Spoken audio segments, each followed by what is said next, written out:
नमस्कार. अखिल विश्व गायत्री परिवाराचे संस्थापक परमपूज्य पंडित श्रीराम शर्मा आचार्य त्यांच्या आत्म्याला स्पर्श करणाऱ्या विवेचनात आपलं स्वागत आहे. आज आपण त्यांच्या एका खास व्याख्यानावर बोलणार आहोत. हे व्याख्यान अमृत वचन जीवनाचे सिद्ध सूत्र या पुस्तकात लेख स्वरूपात आलं आहे. हो, आणि हे केवळ शब्द नाहीत.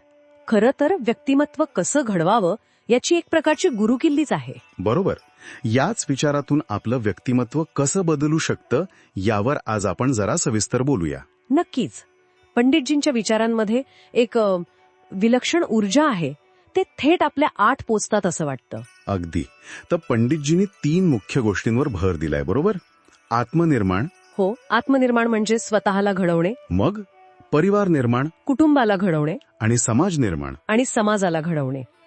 ते म्हणतात की जर ही 3 कामं साधली तर आयुष्यात आनंद आणि प्रगती नक्कीच येते. नाहीतर मग केवळ शरीरासाठी जगणं, इंद्रिय सुखाच्या मागे धावणं हे सगळं व्यर्थ आहे असं त्यांचं म्हणणं आहे. हे अगदी खरं आहे.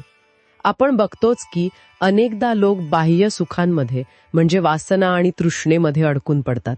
पण पंडितजी हाच प्रश्न विचारतात की यात आपल्या आयुष्यातला किती वेळ आणि शक्ती जाते. बरोबर. खरी गरज कशाची आहे तर आत्म्याच्या विकासाकडे लक्ष देण्याची, आत बघण्याची. आणि त्यासाठीच त्यांनी तो साधे जीवन उच्च विचार हा सिद्धांत दिलाय, नाही का? हो, अगदी. साधेपणा, काटकसर आणि संयम हे गुण खूप महत्वाचे आहेत. जर आपण हे अंगीकारलं तर बराच वेळ आणि पैसा वाचेल असं ते म्हणतात. आणि तोच वाचलेला वेळ आणि पैसा आपण आत्मविकासासाठी म्हणजे स्वतःला आतून सुधारण्यासाठी वापरू शकतो. पण इथे एक महत्वाचा मुद्दा आहे. पंडितजी म्हणतात की केवळ बाह्य साधनं पुरेशी नाहीत. हो, त्यांनी झाडाचं उदाहरण दिलंय.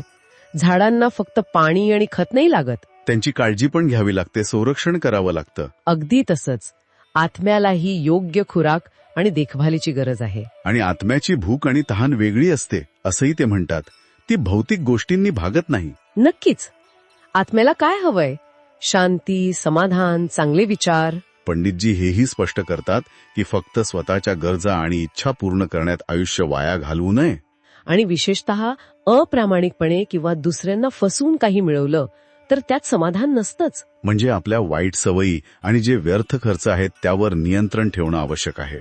हो, आणि हे सगळं कशासाठी तर आत्म्याच्या उन्नतीसाठी. त्यासाठी जाणीवपूर्वक प्रयत्न करायला हवेत. हे आपोआप नाही होत. आजच्या धावपळीच्या युगात हे किती गरजेचं आहे. जिथे भौतिक वादाचा इतका प्रभाव आहे तिथे आत्मचिंतन आणि आंतरिक विकासावर लक्ष केंद्रित करणं खरंच खूप महत्वाचं आहे. आणि हे ज्ञान फक्त तात्पुरतं नाहीये. नाही, अजिबात नाही.